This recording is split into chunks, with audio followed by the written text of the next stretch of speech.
Hi പ്രിയപ്പെട്ടവരെ, ഇന്നലെ തൊട്ട് ആകെ കിളി പോയിരിക്കുക.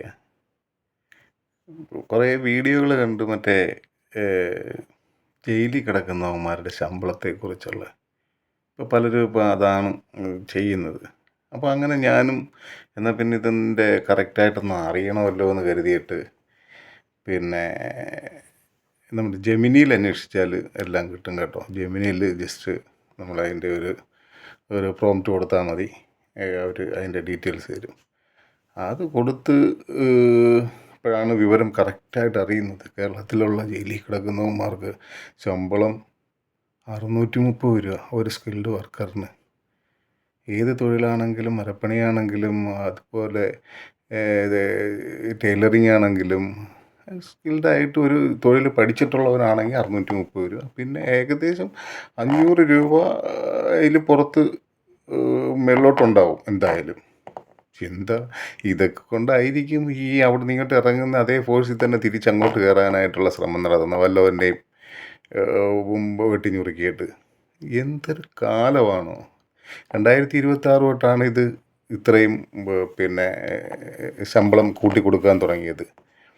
കൂട്ടിക്കൊടുക്കാൻ തുടങ്ങിയെന്ന് പറഞ്ഞാൽ സുപ്രീം കോർട്ടിൻ്റെ ഒരു പിന്നെ ഇതുണ്ടായിരുന്നു, ഒരു ഓർഡർ അല്ലത്, ശരിക്കും ഒരു അഭിപ്രായമാണ്. കോർട്ട് പറഞ്ഞൊരു അഭിപ്രായം, അവർ മനുഷ്യരാണ്, അവർക്ക് വേണ്ടതായിട്ടുള്ള പരിഗണന കൊടുക്കണമെന്ന്. ഇത് കേട്ട പാതി കേൾക്കാത്ത പാതി നമ്മുടെ പിണുവളിയൻ പണിയങ്ങ് പറ്റിച്ച് ശബരിമലയിൽ ആളെ കയറ്റിയ കണക്ക്. ഇതും കോർട്ടിൻ്റെ ഓർഡറാണെന്നും പറഞ്ഞുള്ള രീതിയിൽ 63 രൂപ കിടന്ന ശമ്പളക്കാരനൊക്കെ 630 രൂപ ഇരിക്കട്ടെ എന്ന് വിചാരിച്ച്. കാരണം അവൻ്റെ അളിയന്മാരല്ലേ അവിടെ കിടക്കുന്നത്, ആവശ്യത്തിന് ഇങ്ങോട്ട് വിളിച്ചിറക്കാവുള്ളതല്ലേ. ഇനിയിപ്പോൾ ഇലക്ഷനായിട്ട് എത്ര എണ്ണം പുറത്ത് ചാടിയിട്ടുണ്ടെന്ന് അറിയത്തില്ല. ഇപ്പം തന്നെ ആരെങ്കിലും വിവരാവകാശ രേഖ സമർപ്പിച്ച് ജയിലിൽ നിന്ന് എത്ര എണ്ണം പിന്നെ പരോളിന് ഇറങ്ങിയിട്ടുണ്ടെന്ന് തിരക്കി അറിയാൻ പറ്റും.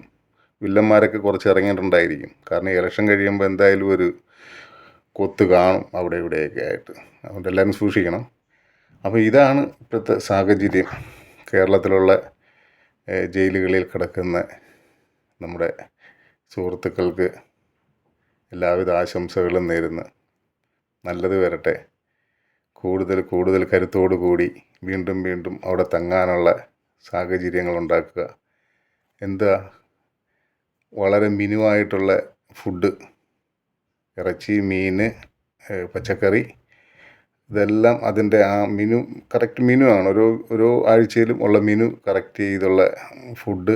മുടി വെട്ടി കൊടുക്കും, താടി പിടിച്ചു കൊടുക്കും, മെഡിക്കൽ ഏത് എവിടെ നിന്ന് നല്ല മെഡിക്കൽ സൗകര്യം കിട്ടുമോ, ഡിസ്ട്രിക്ട് ഹോസ്പിറ്റലാണെങ്കിൽ അവിടെ നിന്ന്, അല്ലെങ്കിൽ മെഡിക്കൽ എവിടെ നിന്നാണെന്ന് വെച്ചാലും അത് കൊടുക്കും. പിന്നെ ഈ ശമ്പളം കുടുംബത്തിന് അതിൻ്റെ പൈസ എത്തിച്ചു കൊടുക്കും. എന്താ സുഖ സൗകര്യമല്ലേ മക്കളെ, പൊളിക്കും കേട്ടോ. ഞാനിത് പറഞ്ഞെന്നും പറഞ്ഞ് ഇനിയിപ്പം ആരും ശ്രമിക്കണ്ട.